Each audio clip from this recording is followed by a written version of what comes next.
Hello student, I am Dr. Charu Khamesa and today we are going to start with chapter water. Water, 3/4 of the earth is covered with water. That means 75% of the earth is covered with water. But if we यदि हम लोग देखें कि पीने लायक पानी या daily use के लिए जो पानी चाहिए वो कितना परसेंट, तो it is only 1%. Sources of water, different sources of water we have. These are the surface water, underground water, sea water and rainwater. Rainwater, that is the purest form of water. Common impurities which are present in the water are some are in the form of suspended state के अंदर होते हैं और some of dissolved form के अंदर होते हैं. तो दो तरह की impurities होती है, suspended impurities and dissolved impurities. Suspended impurities में देखें तो inorganic, organic, colloidal microorganisms होते हैं, और यदि हम dissolved में देखें तो inorganic salts, cations, anions जो पानी के अंदर dissolved form के अंदर present होते हैं वो सभी होते हैं. Now what is meaning of hardness of water? It is called preventing lathering of the soap or soap consuming capacity of the water. पानी के साबुन को कंज्यूम करने की कैपेसिटी या साबुन को लेदर ना देने की लेदर ना देने दें, वो प्रिवेंट करे लेदर देने से, तो इसको बोलते हैं हम लोग hardness of the water in simple definition. Now causes of the hardness. Hardness के कॉज क्या हैं, क्यों हार्डनेस होती है? Calcium magnesium salts are the main responsible salts which are causing hardness to the water. Other heavy metal salts like the aluminium, iron, manganese in the water, they are also causing hardness to the water. Now reaction, it can be explained with this reaction with the soap in the soap in the soft water. Soft water के अंदर soap की reaction किस तरह से होती है? This is the soap. Soap is a sodium potassium salt of fatty acids. That is a soap. यहाँ पे हमने soap लिया है सोडियम स्टेरेट, इसकी सॉफ्ट वाटर के साथ में रिएक्शन करें जिसके अंदर डिजॉल्व सॉल्ट नहीं है, तो ऐसी कंडीशन के अंदर ये स्टेरिक एसिड बनाता है.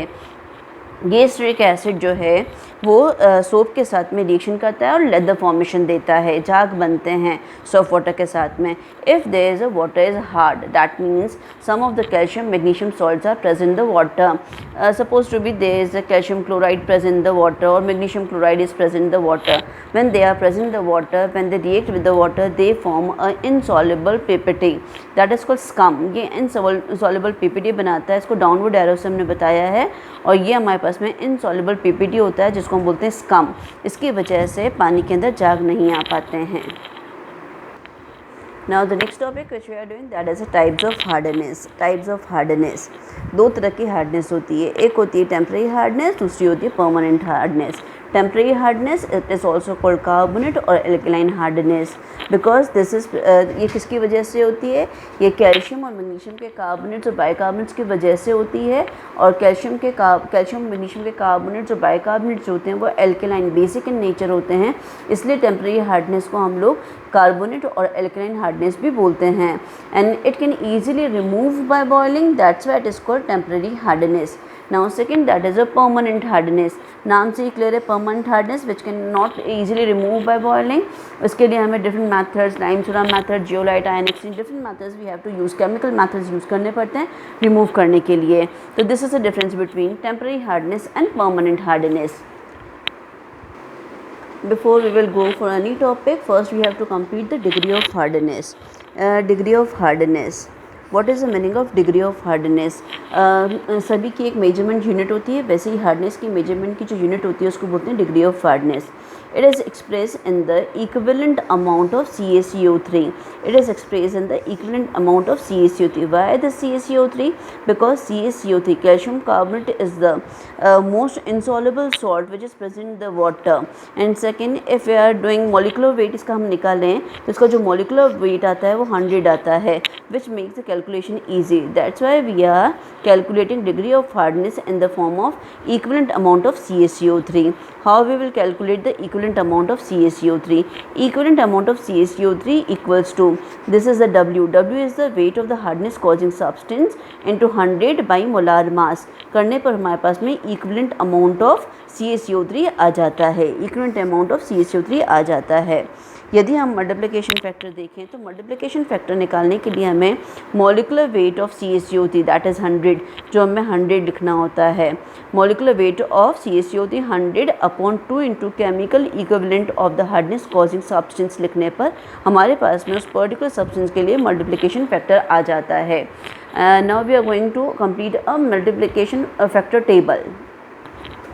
First we recall temporary hardness causing salt कौन कौन से थे, calcium carbonate, magnesium carbonate, calcium bicarbonate, magnesium bicarbonate.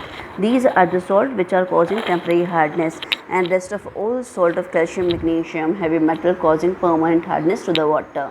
अब हमको मल्टीप्लिकेशन फैक्टर की टेबल देखनी है. This is a table. यहाँ पे हमने डिफरेंट सॉल्ट्स ले लिए हैं. यहाँ सबसे पहले हार्डनेस कॉजिंग CaCO3 ले लिया है. इसका मॉलिक्यूलर वेट निकालोगे तो 100 आएगा.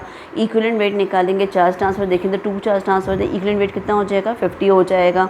मल्टीप्लिकेशन फैक्टर इसके लिए हम देखें और CaCO3 इक्विवेलेंट हम देखें तो 100/2 × 50, that is 100/100. That means CaCO3 का मोलर मास कितना था, 100. और फर्दर हम हार्डनेस की भी किसकी है, CaCO3, तो 100/100 हो गया हमारे पास में. जनरली हम यहाँ पे जितने भी मल्टीप्लिकेशन फैक्टर्स देखेंगे वो उसके मोलर मास के बराबर ही 100 मोलर मास ही आएगा. बट सम ऑफ केसेस के अंदर 100 मोलर मास नहीं आता है. लेट्स सी किस किस के अंदर नहीं आ रहा है. कैल्शियम बाइकार्बोनेट के अंदर देखें तो हमारे पास मोलर मास कितना आया, 162. मल्टीप्लिकेशन फैक्टर कितना आया, 100/162. CaCO3 का देखें 130, CaSO4 का देखें 136. 100/136 is the multiplication factor. CaCO3 equivalent आ गया. कैल्शियम क्लोराइड का देखें तो इसका मोलर मास कितना आ रहा है, 111 आ रहा है. तो अपने पास में 100/111 हो गया. MgCO3 का देखें तो 84, 100/84 हो गया. इसी तरह से मैग्नीशियम बाइकार्बोनेट का देखें तो हमारे पास 146, तो 100/146 हो गया. तो इस तरह से हमारे पास में मैक्सिमम के अंदर क्या होता है, 100 उसका मोलर मास आता है. बट सम ऑफ केसेस होते हैं जिसके अंदर 100 मोलर मास नहीं आता है. ऐसा कब होता है, ऐसा उन केसेस के अंदर होता है जहाँ पर मॉलिक्यूलर वेट और इक्विवेलेंट वेट जो है वो सेम हो जाते हैं. जनरली क्या होता है, मॉलिक्यूलर वेट और इक्विवेलेंट वेट जो होता है मॉलिक्यूलर वेट का हाफ होता है. बट सभी केसेस के अंदर ऐसा नहीं होता है. Suppose to be we are taking an example. यहाँ पे हम लोग एग्जांपल लेते हैं. पहला जैसे हमने ले लिया मिनरल एसिड्स के अंदर एग्जांपल ले लिया. This is a mineral acid H+ ions. H+ ions के अंदर हम देखें तो हमारे पास में 1 हो गया मोलर मास. इक्विवेलेंट मास कितना हो गया, 1 हो गया हमारे पास में. तो इसका जो अपने पास में CaCO3 इक्विवेलेंट आया वो कितना आया, 100/2, विच इज़ ट्वाइस आया हमारे पास में मोलर मास का, क्योंकि 2 × इक्विवेलेंट वेट इंटू 2 × हमें 100 क्या करना था मल्टीप्लिकेशन फैक्टर निकालने के लिए, 100 molar mass of CaCO3/2 × chemical equivalent of hardness causing substance. ऐसा करने पर 100/2 आया. ऐसे ही हमारे पास में यदि हम देखें HCl का केस, HCl के केस के अंदर भी 100/73 आएगा. इसी तरह से हम देखें OH का केस. OH के केस के अंदर क्या हो जाएगा, 100/34 हो जाएगा. इसका molar mass equivalent mass same हो गया 1717, दैट्स वाई 100/34 इसका मल्टीप्लिकेशन फैक्टर आ गया. ठीक है.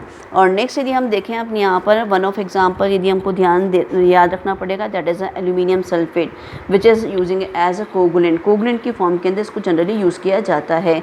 सोडियम मेटाइल्यूमिनेट है, HCO3 आयंस है. इन सभी केसेस के अंदर यदि हम देखें तो हमारे पास में एल्यूमिनियम सल्फेट के अंदर देखें तो 342 इसका मोलर मास आता है. बट यदि इसका हम लोग मल्टीप्लिकेशन फैक्टर देखें तो वह 100/114 आता है. ऐसा क्यों होता है, क्योंकि यहाँ पर एल्यूमिनियम पे +3 चार्ज और 2 एल्यूमिनियम काम में आए, तो जो हमारे पास 342 आया उसको डिवाइडेड/6 होगा. डिवाइडेड/6 होते ये 57 हो गया. And 57 is multiply by 2, it is 114. Now next sodium metaaluminate के अंदर देखें तो 82 इसका मोलर मास है और इसका इक्विवेलेंट मास भी कितना हो गया, 82, क्योंकि चार्ज ट्रांसफ़र 1 है. तो इसके अंदर केस के अंदर भी 100/164 हो जाता है, मोलर मास के डबल हो जाता है. यदि हमारे पास में बाइकार्बोनेट आयंस के अंदर देखें तो 61 इसका मोलर मास आता है. और यदि इसका हम इक्विवेलेंट वेट देखें तो वो भी 64 ही रहता है. और यदि हमारे पास में मल्टीप्लिकेशन फैक्टर CaCO3 इक्विवेलेंट देखें तो वो कितना आ जाता है, 100. मल्टीप्लिकेशन फैक्टर देखें तो 100/122 आता है.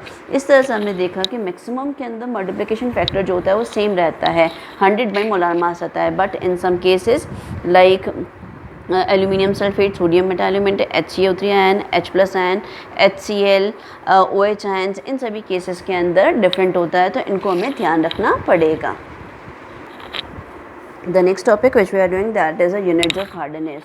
Units of hardness देखें तो parts per million, ppm, milligram per liter, degree French, degree Clark and milli equivalent per liter होता है. Then this is the table which is shown all the units का आपस में interconnection कैसे है वो सारा इसमें बताया हुआ है. Now the next is, that means the total hardness. That means the total hardness of the water is equals to the temporary hardness plus permanent hardness.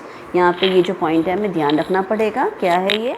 NaCl है, KCl है, K2SO4 है, Ne2SO4 है, Fe2O3 है, SiO2 है. They do not cause any hardness to the water. That's why when we are doing the calculations, we are hardness calculations के अंदर इनको हम लोग कैलकुलेट नहीं करेंगे because they are not causing any hardness. Now we are going to do a simple numerical. Like we are taking an example. ये numerical हमने ले लिया. A sample of the water containing following hardness. ये different तरह की hardness पानी के अंदर प्रेजेंट है. ये हमें निकालनी, इसमें टोटल, टेम्परेरी, परमानेंट हार्डनेस हमें कैलकुलेट करनी है. इन तीनों हार्डनेस को कैलकुलेट करने के लिए सबसे पहले हमें क्या करनी पड़ेगी? एक टेबल बनानी पड़ेगी.